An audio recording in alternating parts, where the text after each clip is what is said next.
Welcome to today's practice. This is a 20-minute practice to help with lower back therapeutics. We all at some point need some specialty care for the lower part of the body. The lower back, or what is known as the lumbar spine, should, in a healthy spine, have a natural movement inward to the body. And that mirrors the curvature of your neck, known as the cervical curve. But that curve can sometimes be overly arched, or it can be flattened. And one of the beautiful things about movement in yoga is we can decompress the spine. We can release sometimes the muscles that are locking that spine pattern in place and really transform the skeleton of the body. So this practice is meant to be very, very gentle and therapeutic. And if you're in an acute state and any of these are not available or don't feel good, please don't push through them. Do the ones that feel best for you. So we're starting supine, and today I'd like you to have a block, a strap, a chair, and I put a blanket on my chair for comfort, and that is optional, but any chair at home can work well. So relax all the way on your back. Take the block and hug it between your thighs. And I want you to look at your toes for a moment, flex them and pull them towards the head, and then release your head all the way down. And arms just out to the side, palms up for a moment. Tuck your shoulder blades down the back. Now take a couple breaths. This is a good neutral position for the back. And if you're in a lot of pain, staying on your back and doing gentle stretches there is a really nice way to go, because it keeps your spine in good alignment with gravity, so it takes pressure off. Now as you hug the block, firm your thighs downward towards the ground, and I want you, even make fists, to press your elbows into the mat, so you're arching your back a little bit, not a huge back bend, but just enough you could slip a hand under, have a little tiny squirrel run underneath you, and you're firming your thighs down. And we're rooting the femurs down to kind of decompress. The block is there just as a reminder how to awaken the adductors, the inner muscle chain of the legs. Okay, inhale the arms overhead. Keep your breath flowing, and now start to really soften your rib cage down into the mat, like you have a little cat. Got all the creatures showing up today. Cat sleeping on your ribs, snuggled in. As you're stretching your body nice and long, your tailbone is reaching now towards your heels. Your feet are as if you're standing flat on the floor. There's a flexed ankle there. And your arms reaching nice and long for one more breath. Beautiful. Now remove the block, place it to the side. Keep your left leg rooted. Bend the right knee into the chest. And if you need to reset, you can use your elbows again to firm the left thigh down as you arch the back a little bit. So as you interlace your fingers around the right shin and draw the right leg in, you're actually going to start pushing the right leg into the hands more. And you can see my feet are not in Shavasana. They're not relaxed. They're still in that really good flexed state there. And then the key right now is just let your breath flow. Don't hold back. Breathing through your nose is going to help create a relaxation response in the body. And if you're in pain, it's helpful. That's how we can work with the pain. Give a little bit more lengthening now through your tailbone towards your left heel. And then holding your bent knee with your right hand, take your left arm out to a T, palm up, and start to open your right knee to the side. And rest your elbow on the ground so you're not trying to take it to the floor at all. And stretching through your thigh bones here. Left back of the leg rooting to the mat. From the core of the pelvis, the depths of the hip area, stretch through your thigh bones. Make your legs long. When you're ready, inhale, bring the leg up by using the core strength And then stretch your right leg all the way out and down. So your feet again are separated hip bone distance. Your feet are flexed. Make your fists, root your elbows to the mat, firm your thighs down to the mat, and then lightly scoop tailbone under towards the heels. Keeping your right thigh down as if someone's sitting on it. Trying to give you different images to work with here. Bend the left knee, interlace the fingers like a woven basket right around the shin. Pull the leg inward, but at the same time, root the thigh into the hands. And that action right there creates the release in the low spine. Nice deep breath. One more round there. And then holding the knee with the left hand, open it to the side. Right arm can go out to the side as well. Left elbow rests down. And like a star blazing out in all directions, you're going to stretch from the depths of the pelvis through the right leg, out through the left leg, out through the top of the head.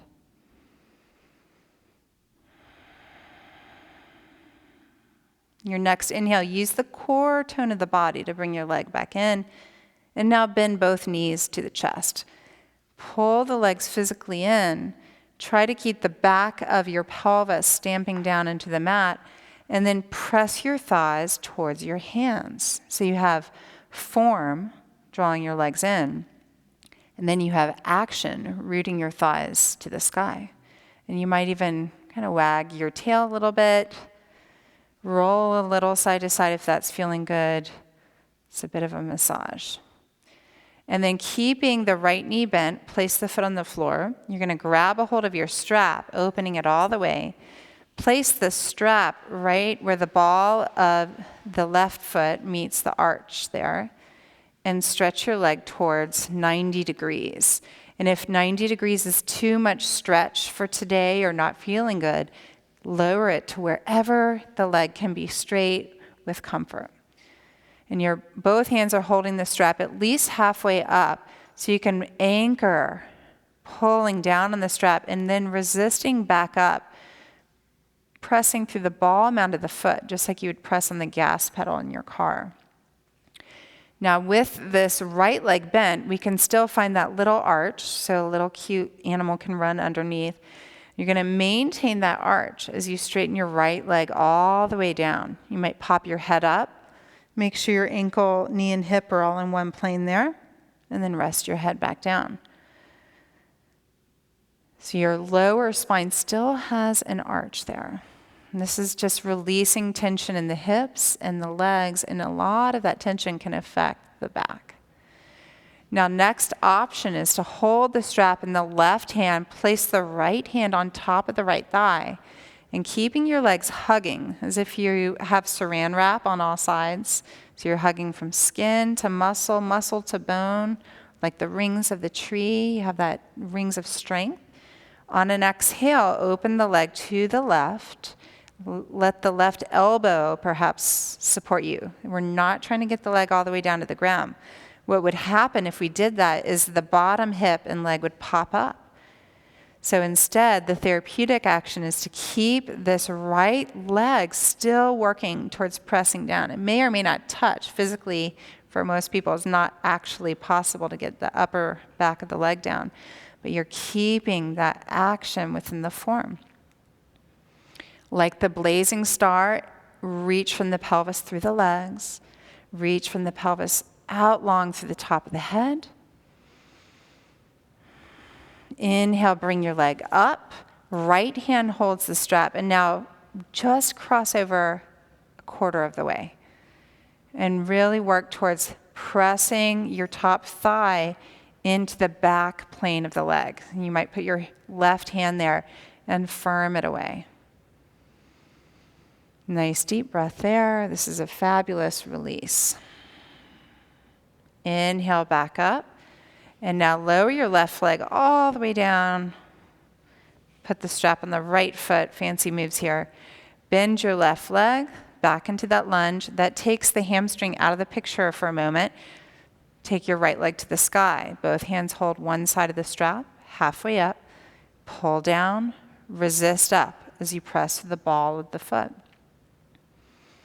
You might imagine a sandbag sitting on this raised foot, helping anchor the whole leg into the hip socket more. You could stay here with the leg bent, keeping that arch in your lumbar spine, or explore straightening your left leg out. Lift your gaze, make sure your foot is in line with your hip. And as you release your head, just imagine somebody sitting on your left leg, or imagine a little sandbag there. And if you have one, use it. Sandbags are fabulous. And by pulling down on the strap, rooting this whole top leg into the hip socket, it's releasing tightness of the tissues around the lower spine and around the hip. And now right hand holds the strap. I like to go a little higher than halfway up, if that's possible. Left hand gets to press as a reminder on the left thigh. And you're going to open your leg slowly. And there's a point where momentum tries to just pull you over. And I want you to really kind of catch that moment and pause through it. You might not go very far. It's not about how much we can stretch there. Right now we're building some strength and rooting that left thigh down. Feel your tree rings hugging from skin to muscle, muscle to bone. Just taking notice of where you're opening your back of the legs, inner legs, outer legs, and hips here. With an in-breath, use your core to come up. Left hand holds the strap, cross it over a quarter of the way. The bottom leg doesn't move. You can even pull down on the strap so that you're trying to root that whole right leg towards the hip socket again. Big breath in and out. And if any of these feel so good and they feel very therapeutic, press pause and do it again. Repeat them. As you're ready, bring your legs straight up to center. Lower it all the way down. Good. Now, bend both knees. To come up from the ground, the best way is to roll to your right side. Roll onto the side body. Use your arms to help you come all the way up. We're going to take a moment here for a crisscross position of the shins. And I want you to feel the effects of those supine postures we did. We were on the ground for a little while there, just easing up the back in a neutral position with gravity. So breathe into that. Once you crisscross your legs, use your hands to pull your sitting bones back and apart, which will tip the pelvis in and increase that lumbar curvature there. If you need to sit higher up, one way you know is if your knees are lifted and they're forcing you to round back, or no matter what, your knees are a little higher than the hips. Elevating feels good. With hands on knees, just a couple spinal rolls here. You're going to exhale, chin to chest, pull on the knees, round back. Inhale, start at the lower spine like a wave, roll through, look up. Exhale in. Find an appropriate range for you. Inhale, roll open. Exhale, round. Inhale, open back up. And then neutral. Now left hand can hold the right knee. Right arm can sweep long alongside the right ear. Bring your chin towards your chest. And as you bow inward, you're stretching extra right now through the right side body, releasing tension there. One more complete breath. Take your right hand to your left knee, left arm really low alongside the left ear. Look down towards the navel, chin towards the chest. Bow into the left side to release tension in the side of the back there. Keep lifting your ribs up as you lean over, making new space in the waistline. Inhale, root to rise. We're going to end our mini session here with a chair. And again, you have the option to use a blanket in the seat of the chair. This is so fabulous for your back and for posture in general. It's just a nice soothing way to end a day. So you're going to come in with your chair close, your hands supporting you and your legs off to the side so that you can then begin to lean back and lift your legs. And I'm a fan of lifting them together rather than one at a time to protect the sacroiliac joint there. And you want to find a position with your feet. So I have to thread mine through. Just depends on your chair, where your knees are bent and your feet are just absolutely relaxed. And what you get here is this rooting of the femur heads again. A little arch to the back. You're not trying to press your back to the floor. And you can have palms up or arms overhead as long as your elbows can rest all the way down. So if you find your arms are there and you're hovering, it's not the best thing for your body right now. Lower to where you can have them fully rested. And then close your eyes. Slow down your breathing. Soften your breath right around your lower spine, around the muscles of the low back.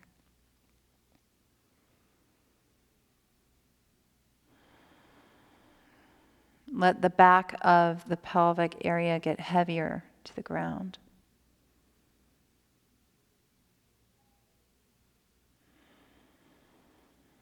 And then soften up the muscles around the mid-back.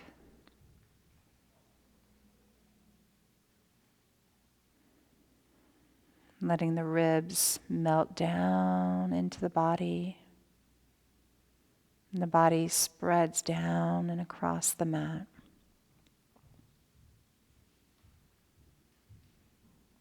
And soften the muscles of the upper back that surround the spine.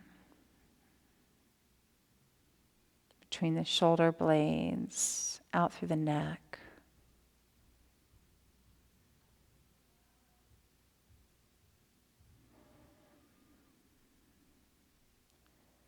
This also affects the entire spine, being, again, held in neutral position with gravity. So this is a good one to end every day with. Helps you calm down and quiet down, and counters the effects of the forward pull of our sedentary lifestyle. So you can stay anywhere from 7 to 20 minutes here, and I recommend making this part of your daily life. If you struggle with low back pain, really bring this in as a daily habit of yours. And see within 30 days how it transforms you. Just this. So if you can stay a while, please press pause and do so. Let yourself just surrender. If you are ready to come out, you'll gently unthread your feet. Once again, keeping your knees bent, roll to the side. So you're never just pushing yourself up from flat on your back. Let your arms help you as you straighten your top leg a little bit to come up. So all the muscle and tissue stays soft. And then take a moment to breathe as you sit comfortably. Hands to the heart. Grateful, sometimes even for the challenge of injury or pain that calls our attention into more mindfulness. And know that there's always hope. You have tools where you don't even need anything else, just your body. Wherever you are, you can take care of yourself. Namaste.